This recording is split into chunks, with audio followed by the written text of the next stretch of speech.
Hello everyone.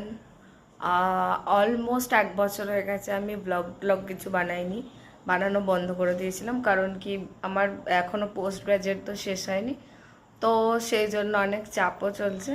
But হঠাৎ আমার মনে হয়েছে যে এই একটা দুটো ব্লগ তো বানানোই যায়, এমনিও তো আমি প্রফেশনাল ওয়েতে কিছু বানাই না।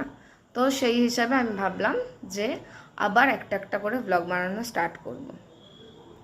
তো আজকে বেসিক্যালি ব্লগ না, আমি একটা রেসিপি ট্রাই করার চেষ্টা করছি, দেখি তোমাদের ভালো লাগে নাকি।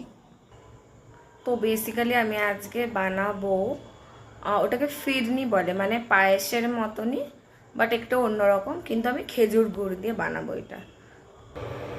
তো ফিরনি বানানোর জন্য প্রথমে আমি দুধটাকে বয়েল করতে দিয়ে দিয়েছি। আমি এখানে একটা 500 গ্রাম আমুল দুধের প্যাকেট নিয়ে নিয়েছি। দুধটা উতলে যাচ্ছে, ওই জন্য বন্ধ করে দিলাম।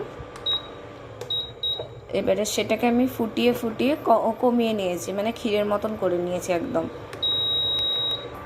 তার আগে আমি যখন হাফ বয়েল করেছিলাম দুধটা, তার মধ্যে থেকে 1 কাপ এখানে তুলে আলাদা করে রেখেছি। এখানে আমি কিছুটা খাস চাল ভিজিয়ে রেখেছি।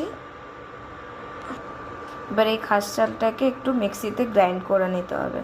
আমি আর মোটেও কোনো কিছুর আন্দাজ জানি না, আমার যতটা মনে হয়েছে সাফিসিয়েন্ট আমি নিয়েছি।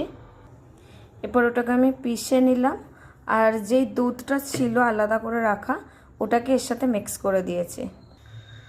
এখানে তো খেজুর গুড়ের পাটালি টাটালি কিছু পাওয়া যায় না, সেজন্য যখন ঠান্ডা ছিল তখন মা একটা পাটালি পাঠিয়েছিল, দুটো পাটালি পাঠিয়েছিল। একটা তো আমি এমনি গলিয়ে গলিয়ে কিছু কিছু করে খেয়ে শেষ করে দিয়েছি, একটার হাফ আছে। তো আমি ওটা দিয়ে দেখবো ট্রাই করে কীরকম হয়, আদৌ হয় কি না। আমি ভাবছি একটুখানি গরম জল করে আর পাটালিটাটা ঢেলে দিই, তাহলে আই থিঙ্ক ওটা গুলে যাবে ইয়ের মধ্যে। কারণ কি এটা এইরকম হয়ে আছে দেখাচ্ছি, এই যে এইরকমভাবে জমে আছে পাটালিটা। তো আমি ভাবছি গরম জল দিয়ে তো একটুখানি। তো যতক্ষণ গরম জলটা হচ্ছে আমি ততক্ষণ দুধটার মধ্যে ওই চালের যে মিক্সচারটা বানিয়েছি ওটাকে আমি ভাবছি মিশিয়ে একটু ফুটিয়ে নিই। এটার মধ্যে দিয়ে দিয়েছি। এবারে এটাকে ভালো করে স্টার করতে থাকবো, কারণ কি এটা নাহলে তলায় দেখছি চিটিয়ে যাচ্ছে। এখন গুড়টা পুরোটা গলে গেছে আর এটাও ফুটছে ততক্ষণ। এখানে গুড়টা পুরোটা গলে গেছে, গরম জলে মিশে গেছে। এখন এই ফুটন্ত মিক্সচারটার মধ্যে দুটো জিনিস অ্যাড করব। ফার্স্ট হচ্ছে এলাচ দেব একটুখানি, তোমরা চাইলে ড্রাই ফ্রুটসও দিতে পারো, বাট আমি এটাতে অ্যাড করছি না এখন। আর একটা জিনিস হচ্ছে এই ঘিটা অ্যাড করব। এইটা আমার মা বানিয়ে পাঠিয়েছে, মায়ের নিজের হাতে বানানো ঘি। তো এইটা আমি কিছুটা ঢালবো, এই এতটা মতন ঘি দিয়ে দিলাম। এবার এটাকে এরকমভাবে ঘোরাতে থাকবো, দিয়ে ইন্ডাকশনটা বন্ধ করে দিলাম আমি। এরপর এই গুড়ের মিক্সচারটা ঢেলে দেবো।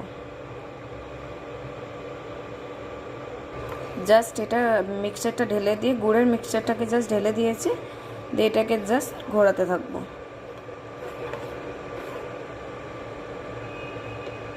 তো এখন মোটামুটি এটা হয়ে গেছে, ওটাকে একটু সেট হতে দেবো। সেট হওয়ার পরে ওটা একটু ঠান্ডা হয়ে সেট হয়ে গেলে ওটাকে ফ্রিজে ঢুকিয়ে দেবো। এটাকে ট্রান্সফার করে দিয়েছি বাটির মধ্যে, এখন এটাকে ফ্রিজের মধ্যে ঢুকিয়ে দেবো। তো আমি এটাকে 1 ঘন্টা মতন ফ্রিজে রাখার পরে এটাকে বার করে নিলাম। 3টে ঢুকিয়েছিলাম, তার মধ্যে একটা ওইটা থাকলো বড় বাটিরটা, ওটা কালকে আমি খাবো। তো এই দুটো বার করলাম, এর মধ্যে আমি একটা খাবো, একটা আবার ফ্রিজের মধ্যে ভরে দেবো। ওটা থাক খানিকক্ষণ বাইরে বার করা, খানিকক্ষণ পরে খাবো একটু নর্মাল টেম্পারেচারে এলে। তো আশা করি এবার থেকে প্রায় রেগুলারই ব্লগ আপলোড করার চেষ্টা করব। আজকের মতন এইটুকুই, সবাই ভালো থাকবে, টাটা।